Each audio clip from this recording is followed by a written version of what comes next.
Alright, now it's just getting silly. Hey everyone, this is Kevin T. Rodriguez, film critic of iCritic.net and shareholder in Disney, just to be transparent. Now then, if this is your first time here and you happen to like this video, please do me a favor, click that subscribe button, ring that bell. We don't upload every single day, so you want to be notified when we do upload. I'm on a little bit of a streak right now, though. Now, this is a situation, this whole Martin Scorsese versus Marvel thing, that I have not really been commenting on because, frankly, so many people are talking about it. I didn't feel like I had much to add. I could add my opinion, but there are certainly bigger voices out there that have commented on this, and I didn't think that I had much to add to the conversation until today.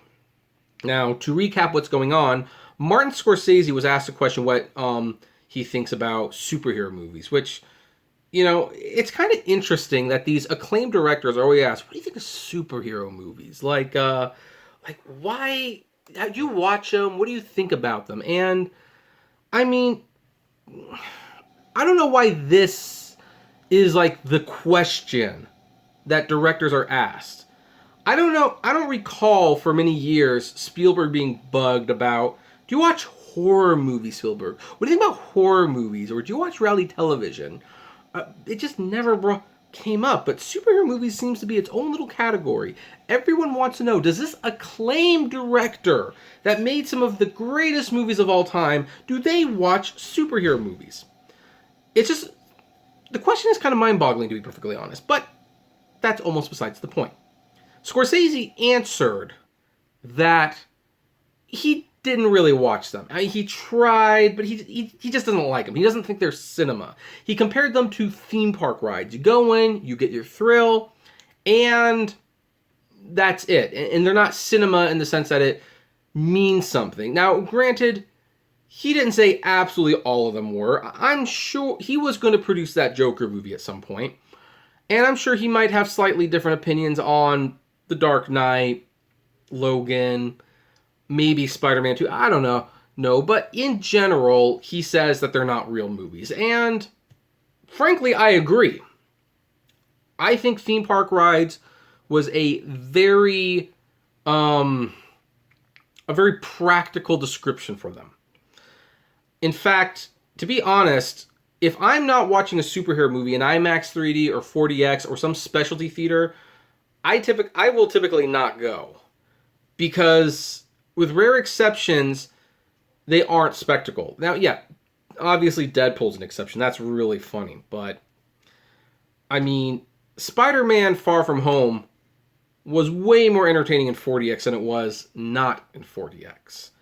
It was, I mean, and when I was watching Spider-Man Far From Home in 4DX, it's like, yeah, it really was like an extended theme park attraction. And it was great for that. And look, I watch them, I buy them clearly, I enjoy them, but I'm not thinking deeply about them for the most part. That's just not why they exist. They exist to entertain. And hey, they're very entertaining for the most part. Well, there was a follow-up comment where he went on stage. Well, okay, first of all, I skipped one. James Gunn responded saying that he was disappointed that Scorsese felt this way because he put a lot of work into his superhero movies. And he said he will always love Scorsese movies and love Scorsese, but he's disappointed to hear that. Now, granted, you know, James Gunn actually has directed two of the better superhero movies. He directed Guardians of the Galaxy and Guardians of the Galaxy Volume 2. He also directed Scooby-Doo and Scooby-Doo 2, but, you know, so I understand what it means. Like, you know, he's making movies, he's wanted to do for a long time. This is one of his idols, basically poo-pooing the kind of movies he makes, and he's proud of his movies. And he should not be proud of his movies, but Scorsese doesn't like them, and he was expressing that he was disappointed in that. Well, then Scorsese got on stage, and he actually called superhero movies an invasion. Like an invasion of cinema, and that theaters really need to step up. And granted, the comments were still understandable in my opinion, but also a little bit dumber. I do kind of side with John Campy on two things. First of all, yeah, there's only a certain portion of movies that are superhero movies, I think that's missing a bigger point, but it's also true that it's keeping the lights on. People are going to the theaters for these movies. And I think what's being lost here is like the superhero movies did invent the franchise thing. Like ever since the Marvel Cinematic Universe, everything has to be a franchise. Everything has to be cinematic universe. Everything, you can't just make one movie. You're thinking about the second and third and fourth movie, and then you have crummy movies like The Mummy, where like they were planning 16 films based on this one movie that wasn't even very good. I think Scorsese and Spielberg to a certain extent, although Spielberg hasn't commented on this controversy yet, that's what they're thinking of. Now then Coppola comes in and says that Marty was being kind. He really doesn't like superhero movies, and he called them despicable. Which, okay, look, buddy, you're pushing it just a little there. But again, Coppola has directed a couple of the greatest movies of all time, Godfather and Godfather Part 2, and Apocalypse Now. He also directed Jack, but, you know, whatever. I would argue that's about as bad as Scooby-Doo. So maybe Coppola and and James Gunn, who I like, by the way, and have conversed with, maybe they have a little bit in common in that regard. And, of course, James Gunn was on Twitter, you know, defending his craft, his movies again. Well, I was staying silent in all of this because, yeah, you're right. Campy's right. It's a PR stunt. Scorsese and Coppola are definitely upset at superhero movies. I think they're looking at what happened to the industry. Like, when you go to, like, the 80s and the 90s, because here's what Campy and Robert Benton was missing. When you look at the top 10 grossing films of the year, franchise films were there, but you couldn't milk them the way you do now. Crocodile Dundee, one of the highest grossing films of the year. They made Crocodile Dundee 2. It didn't land. Jaws, one of the highest grossing films of the year. You do Jaws 2 or 3, nothing. Now, Indiana Jones was pretty consistent. Not one of the highest grossing films of the year, but definitely pretty high. And the Star Wars films definitely got there. But you saw, like, do you know what the highest grossing film in 1979 was? Kramer versus Kramer, which won the Best Picture award. Imagine an Academy Award film that was also popular with audiences. Annie Hall was one of the top grossing films of the year. The Color Purple was one of the top grossing films of the year. Yeah, they aren't making Marvel bucks now. Movie tickets were also cheaper back then. But they existed. People did go to the theaters. It was around 2000, 2001. That's when the tide started to turn and franchises became the thing. I remember when I started to get very concerned about this was in 2003. I went to the Olympus Point Theater in Roseville because I lived in Citrus Heights at the time. And I wanted to go see a movie and I was bored and I just had to just go to see something. This theater has, I think, 12 screens, maybe 14. I can't remember exactly. And I looked up on the billboard and I was horrified, absolutely horrified to see that on 12 to 14 screens, whatever it is, they were showing 3 movies. That's it. 3 movies on all those screens.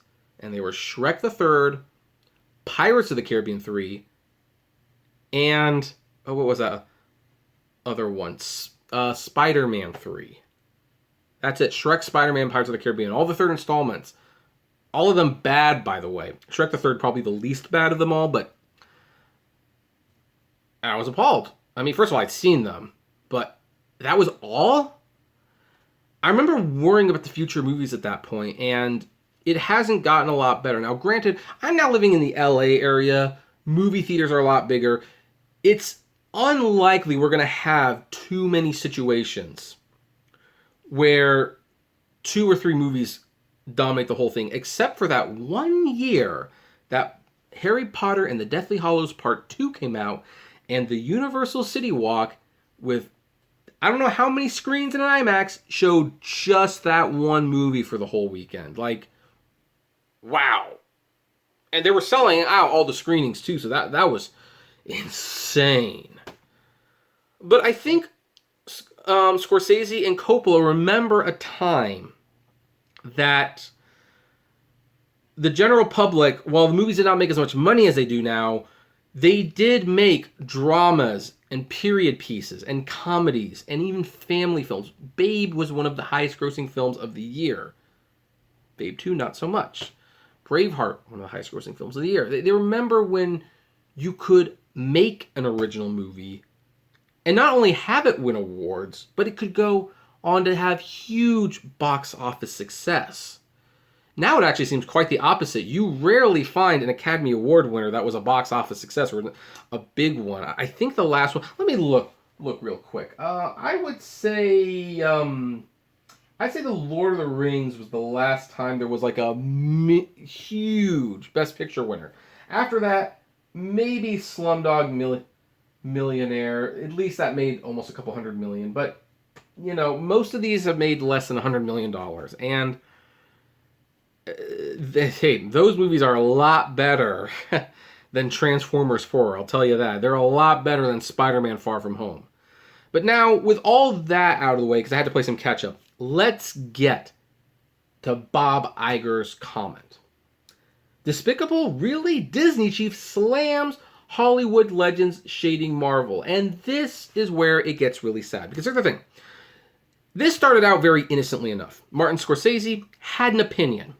Then he doubled down on the opinion, which got people mad. And then Francis Ford Coppola backed him up. And by the way, I forgot to mention Jon Favreau. Jon Favreau responded in probably the most classic way possible. He said, hey, those are two of the greatest directors of all time. They can say whatever they want. Bravo, I agree. Martin Scorsese, I mean, I'm not going to list the movies Martin Scorsese has made yet because I'm saving it for a reason. But yeah, when you look at the movies that he has made, yeah, he can say whatever he wants about Marvel. And Marvel can't do a thing about it because they will be shamed by his work. Although apparently Bob Iger doesn't think so. Because this is Bob Iger, who, by the way, he stands the most to gain. Because I think in this whole conversation, the thing about this is that there has been a conversation. Are these real movies or not? And he has a brand to protect. He's got to protect the Marvel brand. So even though the Marvel brand's not in serious danger of anything happening to it, he still has to throw in his weight. So he came in, and this is what he had to say. He said, I reserve the word despicable to someone who committed mass murder. These are movies. Now, I'm going to pause right there because that's a really shady thing to do. I mean, despicable can mean a lot of words. In fact, he should really eat those words because you know what? He called Roseanne Barr despicable. She said a word. She sent out a tweet. Granted, it was a bad tweet, but you saved the word despicable for mass murders. You just called Roseanne Barr that not too long ago, a year and a half ago. You said she was a despicable human being, and what she said was abhorrent. And again, I'm not saying it's not, but you say that word for mass murder. No, you don't. You use that word to describe something or someone you don't like. You should be ashamed of yourself, Bob Iger. But let's continue. He says, I don't quite get what they're trying to criticize us for when we're making films that people are obviously enjoying going to because they're doing so by the millions. Well, you obviously aren't getting it because, again, like, look, Martin Scorsese, I think the beef that Martin Scorsese has right now is that he'd been trying to get money for The Irishman for years, and Netflix finally stepped in and helped him out. But by all accounts, The Irishman is a movie that needs to be seen on the big screen. And even though he's happy to make it, he's not happy that most people are going to see it on a streaming service. So he's a little frustrated that no studio would back that movie. But they will spend millions of dollars on Spider-Man 7 because it's easy. And I'm not blaming the studio for doing that, by the way, although it's a shame. Now, he then added, I'm puzzled by it. If they want to gripe about movies, clear it up for the channel, it's certainly their right. That's the most sensible thing he said in this whole thing. But, well, where is it? Where is it? I know it was here at some point. It was like the stupidest thing he could have said, here it is. Here it is. He continues, it seems so disrespectful to all the people that work on those films who are working just as hard as the people who work on their films and are putting their creative souls on the line just like they are. Okay, I agree with that too. That's also sensible. And he says, and this is where he gets wrong. This is where he totally blows it.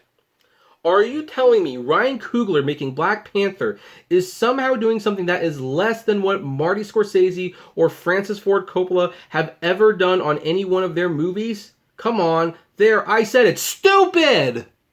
Stupid! No! Are you telling me Ryan Coogler making Black Panther is somehow doing something less than what Marty Scorsese or Francis... Yes! Absolutely! You gonna say Black Panther is better than Goodfellas?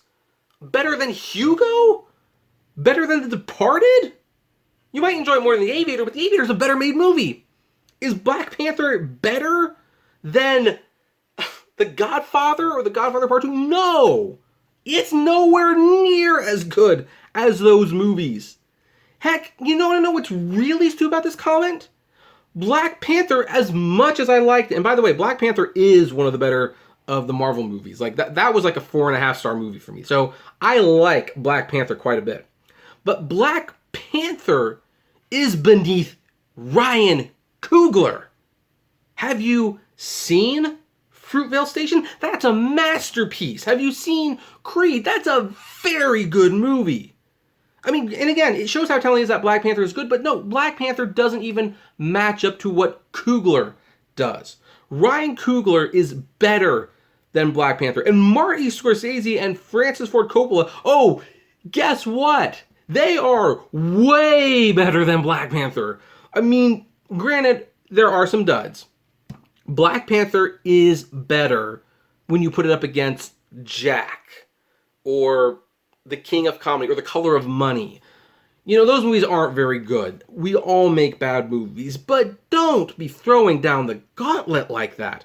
At one point, like somewhere else, he even commented that, I would throw a Taika Waititi film, one of Taika Waititi's Marvel movies, up against Martin Scorsese and Francis Ford Coppola. Still, awful, stupid. Thor Ragnarok was good. That was like I actually think I give that 4 stars now that I think about it. So yeah, no, those are, yeah, of course he's picking from the best, but yeah, still not as good as a Martin Scorsese movie. And by the way, Thor Ragnarok is beneath Waititi. He just directed Jojo Rabbit, much better movie than Thor Ragnarok. So, look, everybody has their opinion on this, and the reason it became a big deal is because comic book fans are babies. They really are. They get so defensive of their films. You know what? Not everyone has to like them. If you like them, go ahead, enjoy them. Clearly, they're going to keep making them because they make money. But don't be going like, hey, my movie's better than yours, unless your movie is actually comparable.